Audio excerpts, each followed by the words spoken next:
Okay, so here is our pair of GoTrax GXL V2 scooters that we purchased a little over 2 years ago. They were bought or ordered from Amazon on November 27th of 2020, and today is January of 2023, so these scooters are about 2 years and 2 months old. The reason I wanted to make this video and go over these scooters, and then it'll follow up with a full range test until the battery dies, is to kind of talk about what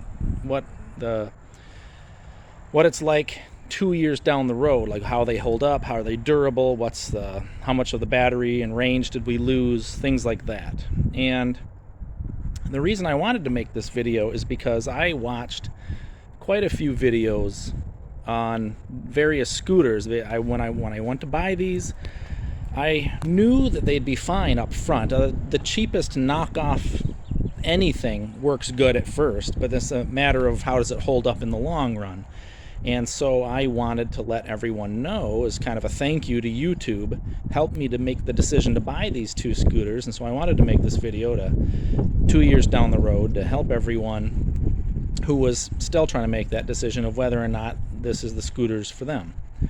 And right off the bat, I will say that they have been spectacular.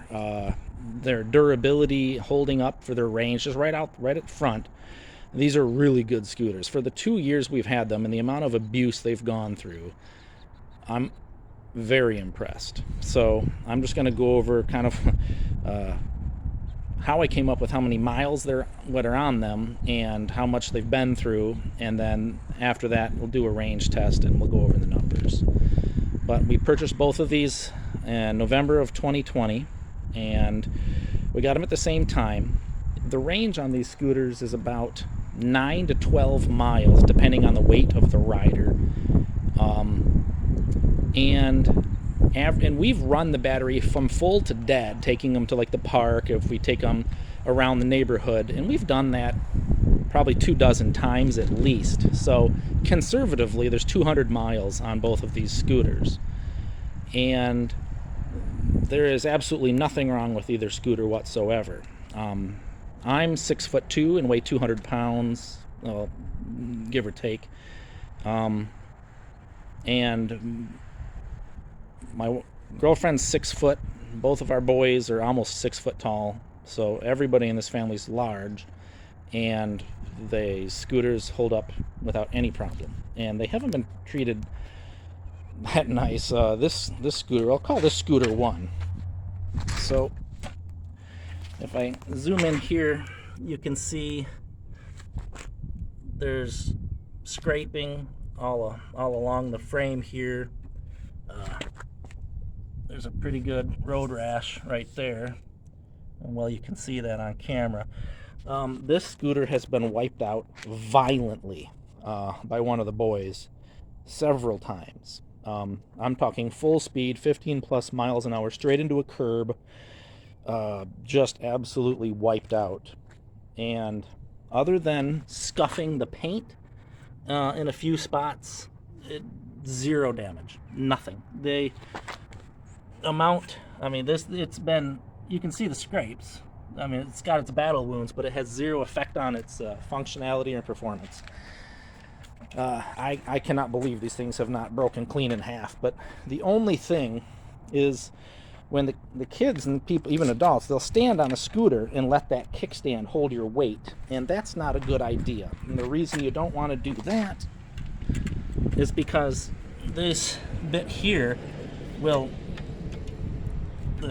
this can't take the weight of a person that's putting all that torque, and it just wants to flatten that out.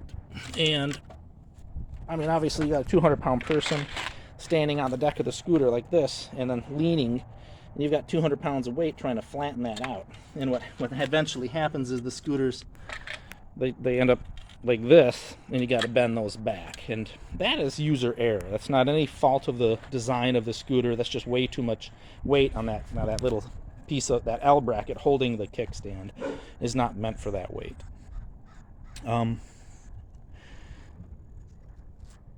The motor on these is it's a hub motor. It's in the hub here. The battery is the steering column. If you don't know, there's nothing. Neighbor's dog is barking at me.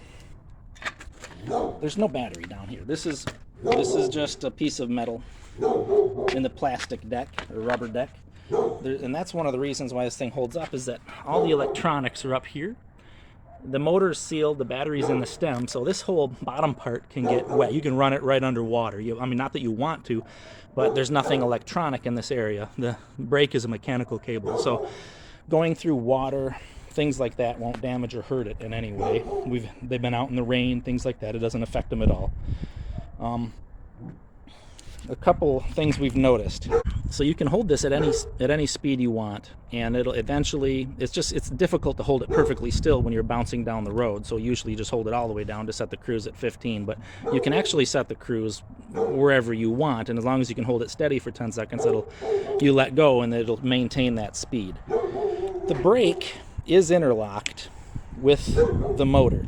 So when you pull the brake, it'll actually disconnect cruise control. The problem that we've discovered on both scooters is that the mechanical brake will engage a fraction of a second before the motor power is killed from the lever. And so what happens is you kind of jerk forward because the motor kills and it goes into regenerative braking right as the rear tire basically wants to lock up because all the weight's in the front. So it can kind of jerk you forward if you don't turn cruise control off first, and you do that just by flicking the lever and it'll shut cruise control off. Let me turn this one on. So it always both of them, the battery gauge is only 4 bars, and you lose the first 2 bars almost immediately. And then the third bar stays on for about half of the battery's life, and then you just have 1 bar for about half the battery's life. And honestly, then they'll both go away, and you'll still have over a mile or so of range. So these are not very accurate, and do not give you a relative. And I've read that when I bought them, that was an issue that a lot of people had. So that is definitely true of both of these, that this gauge is almost useless. It really doesn't tell you what your range is. You just have to kind of know in miles how far you've been, and that generally gives you an idea of how far you can keep going. The light, I have found it to be perfectly adequate in the dark. Some people say it's not powerful enough. I've never had that problem with either one of them. You just give it a single press, and you can see the lights on, and then press again, it goes off. Okay, so it's on. If you press the throttle, nothing happens. So you do have to kick start it. No. See if I can do this one-handed. Alright, let me hold the throttle down for 10 seconds until it goes to cruise.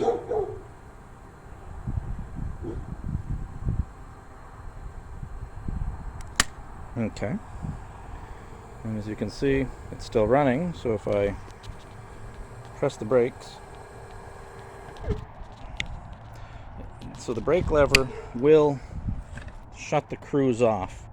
However, if you noticed, I had the brake mostly pressed before it actually disengaged the motor, and so that's why you just want to shut that off first. If you try to kill the cruise control with the brake, you'll just get jerked forward, and if you can lose control if you don't have good balance. Also, the tires, they give you an adapter to put air in them. We've never used it. The tires came rock solid. I don't know what the pressure in the tires is. We didn't check it then, and in the 2+ years we've owned them, we haven't had to put a drop of air in. I don't know if we should have, but all the tires still are exactly as firm as they were when we bought it, and we've never put any air in any of the tires. So I'll refer to this scooter, I'll just call this the one that's got scuffed up the most. I'll call this scooter 1.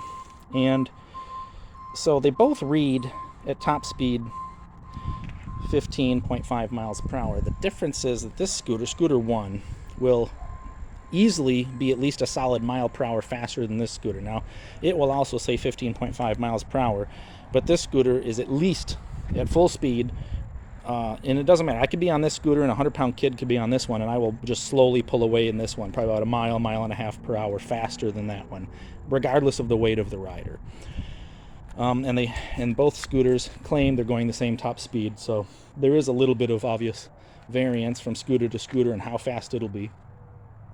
The funny thing is that, and I've noticed the range when we first got the scooters was definitely at least 10 miles. Even with me on the scooter, it definitely went at least 10 miles. And what we would notice is that this scooter, because it wasn't going quite as fast, the battery would last, or seem to last, quite a bit longer. To give you an example, I was with my girlfriend at the time, and she is also 6 foot tall, so she's not tons less weight than I am. And we were riding around, and we had gotten too far off, and I knew my scooter was too far out and wasn't going to make it back. And sure enough, about a mile and a half from the house, my scooter died. And her scooter was still showing pretty decent power, so I actually just reached forward, and I was standing on my scooter, because you can kick these. You have to actually start it by doing you're kicking it off. But if their scooter's dead, it's like pedaling an electric bike. It's more work than it needs to be, and because you're meant to be using these to ride on, not actually kick them and power them. You just stand on there and ride it. So I was kick scooting, but it's not slow going. So I reached in, I grabbed a hold of her belt buckle belt loop with my finger, and she took off and towed me and my dead scooter. And this scooter had no problem going the final mile and a half, towing me and my dead scooter all the way home. And her scooter still had range left. It still had a bar of range claiming on the thing. So, I mean, huge variance in range. And I don't know if this one's because this scooter burns up its energy quicker because it's going faster, because I just slow down. I just don't push the throttle as much to match this one's speed, but it still dies before this one does. And then, like I said, this one was able to tow me home for a mile and still had energy left. So, your mileage will vary, obviously, but they have held up spectacularly, zero problems over several years and probably at least 200 miles of use, and we haven't had a single problem. So I'll do the range now. What I'm going to do is I'm going to take this scooter first, and I'm just going to go around the block. And so I drove my car around the block, and I drove a couple different variations until I was able to find a route that was exactly half mile. I mean, exactly within 10 feet of about half a mile. So every 2 laps is 1 mile, and I'm just going to go until it dies. And it's fully charged. It was charged up last night, so I'm going to run until the scooter dies, and then we'll see exactly how far I got. And then we'll do the same with the other one, and I'll post the edited ride. It'll be part of this video. If you want to see the unedited range test, I will post that separately on the channel. Okay? Also, I wanted to mention this. On top of the hub motor being in the wheel, that's a hub motor here, the battery it's a 250 watt motor, a 36 volt 5.2 amp hour battery. So it's some of the lowest specs GoTrax makes, and it's still quite impressive. So at a price point, we paid $250 for each one, $500 for the pair, and that's an exceptional deal in my opinion at that price.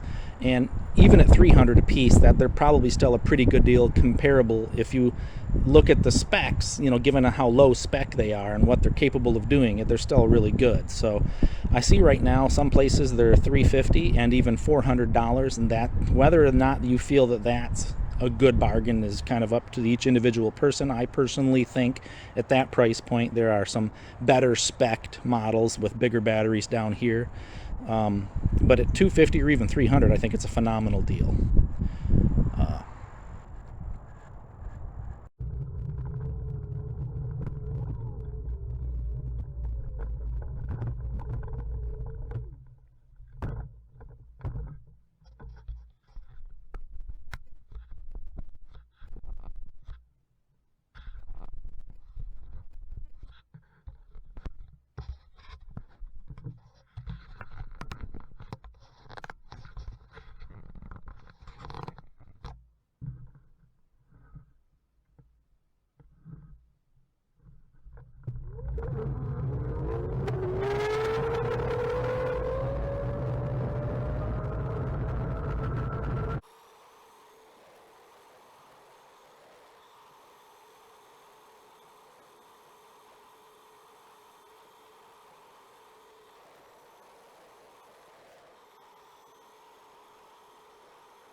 Okay, so I did 13 laps, which is 6.5 miles, and it was almost completely dead. After I parked it, I did let it recharge for, well, not recharge, but rest for about 10 to 15 minutes to see if I could squeeze anything else out of the battery, and I didn't make it 10 feet from the end of the driveway, and it was unable to move with me on it.